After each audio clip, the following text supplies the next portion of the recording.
As it happens at the end of every project, there's a ton of people working in the boat all at one time. So we all have to make sure that we communicate and everybody can interact properly together to make sure that we get as much work that needs to be done completed in a efficient manner. What you see here at the shop is the tip of the iceberg. I mean, there are hundreds of people involved in this project, foresters, arborists, sawyers, painters, riggers.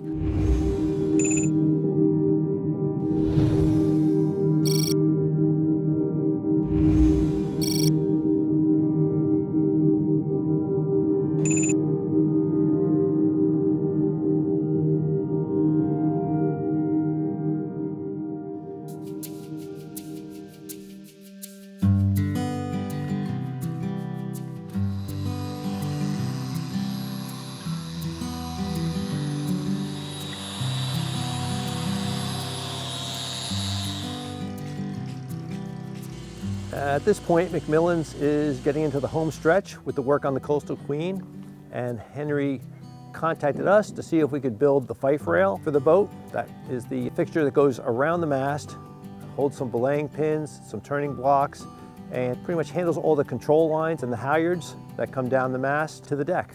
All right, so here's a good example of a fife rail on the scow schooner Nina.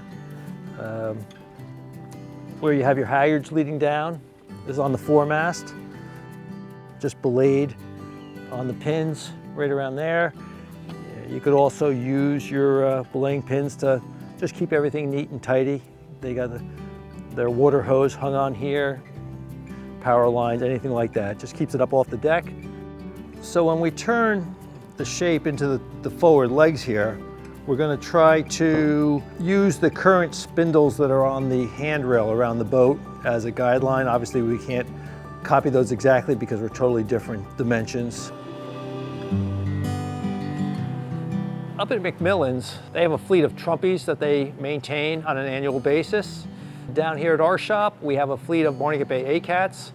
We store and maintain about 3/4 of the Barnegat Bay ACAT fleet, which are these 28-foot Barnegat Bay catboats. They're raced pretty competitively through the course of the season.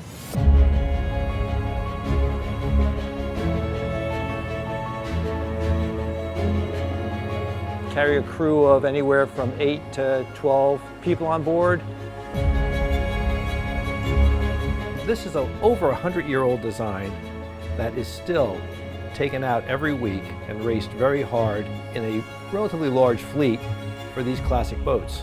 They're aggressively raced, so consequently we end up with a lot of repair work, either broken spars or damaged rigging, hull damage, all kinds of things like that.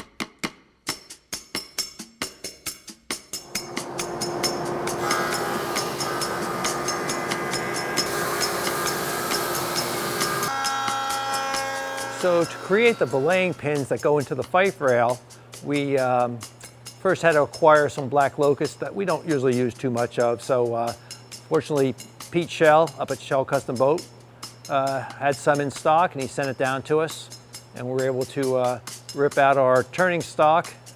So the black locust is it's a strong wood. It's hard, rot resistant, holds up well to this type of application where you're not going to really be applying a finish to it. You can just be left out in the weather.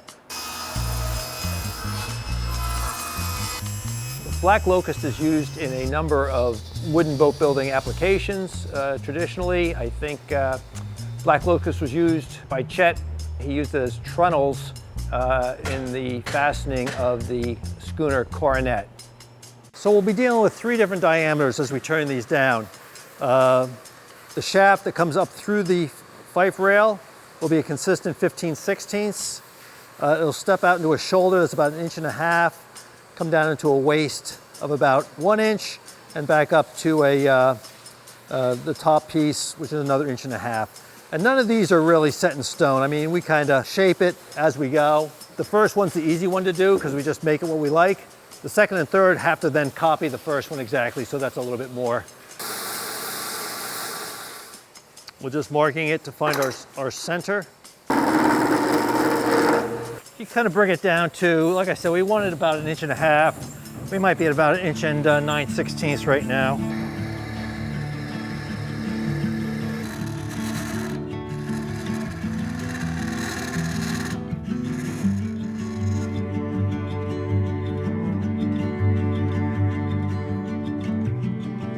So after we get the rough shape, the shape roughed in, then we come back at it with some sandpaper, clean it up a little bit, and you have a belaying pin.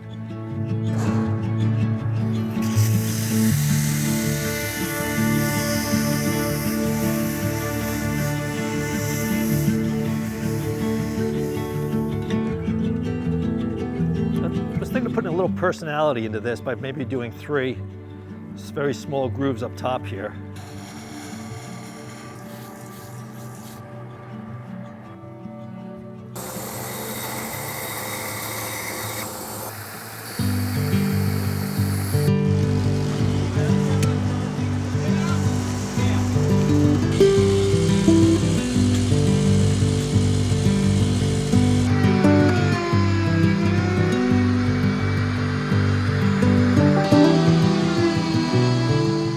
This fife rail was designed and built by Bill DeRouville and myself.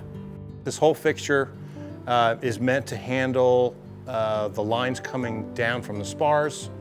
We've got a throat halyard, a peak halyard, a load lifting line in the center. We had to handle 2 wing halyards, and an accessory line that would run for flags and so forth. So we needed to be able to run a block here. This one will be tied off to this cleat unless it's being lifted. That's the throat. The peak is here. That brings the top end of the lifting boom up and down. This is the line that runs up to another block, down to the end of the boom, to the actual load. Whatever we're lifting in the spar goes to here and goes to a winch. There's a winch here and there. This one will be turned and go right to that winch and then tied off with the cleat. This one will just be tied off to here. And then this one will go over to the winch, spin around, and then come this way, go to the belaying pin here. The belaying pins are a very traditional way to control lines. When you have a fife rail, this makes sense because you can put them much closer together. If you had cleats, you couldn't put 3 cleats here. That just, you wouldn't have the real estate. But you have these. Plus, they're very simple because you take the line off and you can just slip this out of the way. Everything comes out. You can put it back in and control your lines. And I mean, these are, I believe they've done black walnut. Bill turned these, and I think he did a great job. I mean, look at the match. All 3 are the same. I think they're going to be really pretty, and it gives you some adjustability later on. We have certain things that we want to get done with the spar. We want to be able to use it to be able to lift potentially quite heavy load. All of the hardware is meant to handle that. The lines are meant to handle that. The blocks are meant to handle that. So we could pick something up several thousand pounds rather than in the old buy boat days, they were picking up maybe 100 pounds of oysters or so at a time. And that could have been done by hand with a block and tackle. Original purpose of these boats were to lift and transport things commercially, through a range of things. And that main purpose of this boat was to physically put things from dock to boat, boat to dock or otherwise. This boat was built nearly 100 years ago. It had a very different purpose back then. And Slaydale changed that purpose dramatically, 20, 30 years later. Mr. Kellogg wanted to take on this project and give this boat a whole new lease on life. And she needed it. And she's got a long history ahead of her. And I'm sure they're going to have a whole lot of fun with her.